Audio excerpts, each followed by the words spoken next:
व्यवसाय करण्यासाठी लागणारी वैद्यकीय पदवी व प्रमाणपत्र नसताना डॉक्टर असल्याचे भासवून रुग्णावर फसवणुकीने उपचार करून पैसे उकळणाऱ्या स्वयंघोषित डॉक्टरने उपचार केलेल्या रुग्णाचा मृत्यू झाल्यानंतर वैद्यकीय अधिकाऱ्यांनी केलेल्या चौकशीत ही बोगसगिरी उजेडात आली आहे। आलोक सुशांत विश्वास वय 32 हल्ली राहणार वाळूज असे या बोगस डॉक्टरचे नाव असून त्याच्याविरुद्ध मोहोळ पोलीस ठाण्यात शुक्रवारी गुन्हा दाखल करण्यात आला आहे। याबाबत मिळालेली अधिक माहिती अशी, मोहोळ तालुक्यातील वाळूज येथील सोमनाथ रणजित राक्षे वय 20 याला मृत्यू प्रकरणी चौकशी करून त्याचा अहवाल सादर करण्याचे पत्र मोहोळ पोलिसांकडून नरखेड प्राथमिक आरोग्य केंद्राच्या वैद्यकीय अधिकाऱ्यांना पाठवण्यात आले होते। तालुका वैद्यकीय अधिकारी डॉक्टर पाथरुडकर यांना आषाढी वारी पंढरपूर येथे ड्युटी असल्याने त्यांनी त्या प्राथमिक आरोग्य केंद्रातील द्वितीय वैद्यकीय अधिकारी डॉक्टर तेजस्विनी तात्यासो जाधव यांची नियुक्ती करून त्यांना कारवाई करण्याबाबत कळवले होते। त्यानुसार डॉक्टर तेजस्विनी जाधव, कर्मचारी आरोग्य सेविका गायकवाड मीना, आरोग्य सहाय्यिका MM कोळी, आरोग्य सेविका उज्ज्वला व्यवहारे, औषध अधिकारी महाडिक, आरोग्य सुपरवायझर MB थोरात, हिवताप पर्यवेक्षक पंचायत समिती मोहोळ बळवंत शिंदे तसेच मोहोळ पोलीस ठाण्याचे पोलीस हेड कॉन्स्टेबल चव्हाण यांच्यासह शुक्रवारी सकाळी आलोक विश्वास यांच्या वाळूज येथील दवाखान्यास भेट दिली। वैद्यकीय अधिकाऱ्यांच्या निर्देशानुसार चौकशीसाठी गेलेल्या डॉक्टर तेजस्विनी जाधव आणि त्यांच्या पथकाने आलोक विश्वास यांच्या दवाखान्यात जाऊन सोमनाथ रणजित राक्षे याच्यावर केलेल्या उपचारांची कागदपत्रे घेत असताना आलोक विश्वास याच्याकडे वैद्यकीय व्यवसाय करण्यासाठी आवश्यक असलेली प्रमाणपत्रे पडताळणीत मिळून आली नाही। पडताळणी होऊन अहवाल सादर करण्याबाबत विनंती करण्यात आली होती। दवाखान्यामध्ये उपलब्ध असलेले वैद्यकीय क्षेत्रातील साहित्य मेडिसिन यांचा उल्लेख पंचनामामध्ये केलेला आहे। सदरचा पंचनामा तपासणी पथकासमोर केल्याचे प्रमाणित केले आहे। दवाखान्यात सापडलेली औषधे पाहता ते मॉडर्न मेडिसिन म्हणजे ॲलोपॅथीचा व्यवसाय करत असल्याचे दिसून येते। मात्र असा व्यवसाय करण्यासाठी लागणारी वैद्यकीय पदवी आणि प्रमाणपत्र त्यांच्याकडे मिळून आले नाही। घटनास्थळी पंचनामा करतेवेळी ग्रामस्थांशी चर्चा केल्यानंतर डॉक्टर आलोक विश्वास हा मान्यताप्राप्त पदवीशिवाय व्यवसाय करून पेशंटकडून पैसे घेऊन फसवणूक करत आहे। त्याच्याकडे कायदेशीर ज्ञान नसताना वैद्यकीय व्यवसाय करून जनतेच्या आरोग्यास आणि जीवितास धोका निर्माण करत आहे। तसेच तो Maharashtra medical practitioner act 1961, Indian medical council act 1956 अंतर्गत नोंदणी नसताना बेकायदेशीरपणे वैद्यकीय व्यवसाय करत आहे। या गावात गेल्या 6 वर्षांपासून वैद्यकीय सेवेच्या नावाखाली सामान्य रुग्णांची फसवणूक करत आहे। आलोक सुशांत विश्वास राहणार बेरावेरिया, थाना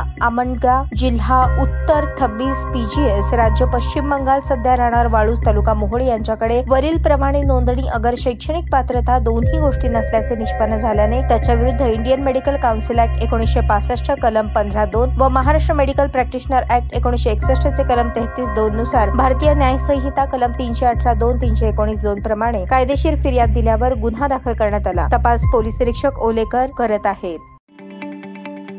ताज्या बातम्या पाहण्यासाठी प्राईम महाराष्ट्र न्यूज चॅनलला सबस्क्राईब करा।